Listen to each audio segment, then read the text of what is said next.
வழிகாட்டி உபதேசிக்க ஒரு குரு ஒருவர் அவசியமா? உடனே அந்த நபர் கேட்கிறார், வழிகாட்டுவதற்கு ஒரு குருவானது தேவையா?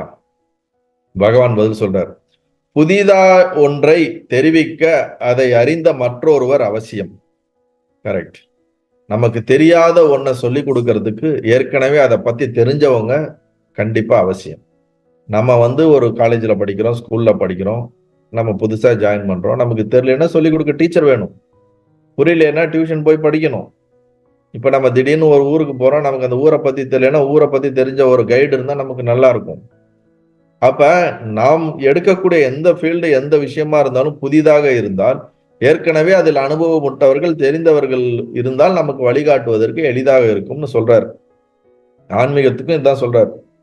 இங்கேயோ தேடப்படும் ஆத்மா நாமவே இருக்கிறோம். கரெக்ட்.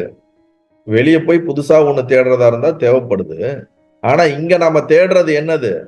நம்மளையே தான் நம்ம தேடுறோம், நம்ம ஆத்மாவை தான் நம்ம தேடுகிறோம். அனாத்மாவை ஆத்மாவாக கருதும் விபரீத ஞானத்தை நாம் அகற்ற வேண்டும். நம்ம தேடுறது நம்மளையே தான் தேடுறோம். நம்மள உண்மையான நான் யார் என்று தெரியாமல் இருக்கக்கூடிய அந்த அறிவற்ற தன்மை, அறியாமையை மட்டும் நீ நீக்கினா, விபரீத ஞானத்தை மட்டும் நீக்கினா போதும் அப்படிங்கிறார். உடனே அந்த நபருக்கு விடுவாரா? அடுத்த கேள்வி கேட்கிறார். அப்படியெனில் தன்னிலை நிற்கும் பெரியோர்கள் சாதகர்களுக்கு பயனொன்றும் இல்லையா? அப்படின்னா தன்னை உணர்ந்த ஞானிகளோ பெரிய மகான்களோ அவர்களால சாதகர்களுக்கு, ஞானத்தை தேடுறவங்களுக்கு பெருசா பயன் ஒன்றும் இல்லையா? அவங்களால என்ன யூஸ் அப்படின்னு கேட்கிறாரு. பகவான் பதில் சொல்றார், இல்லாமல் என்ன? நம்மை நாம் அறியவில்லை என்னும் விபரீத ஞானத்தை நிச்சயம் அவர்கள் போக்குவார்கள்.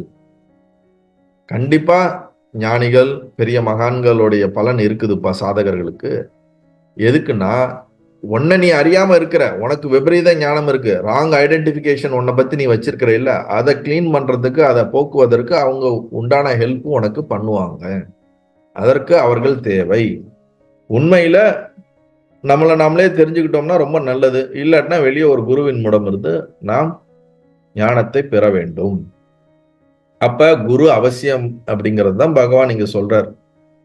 நீயே உனக்குள்ள கண்டுபிடிச்சிட்டா உனக்கு தேவையில்லை, உன்னால கண்டுபிடிக்க முடியல, என்னால எனக்கு அந்த அளவுக்கு எனக்கு புரியலன்னா ஒரு குருவை போய் தேடி குருவோட இருந்து ஞானத்தை பெற்றுக்கொண்டு அதுக்கப்புறம் அதன்படி வாழ ஆரம்பி அப்படிங்கிறார்.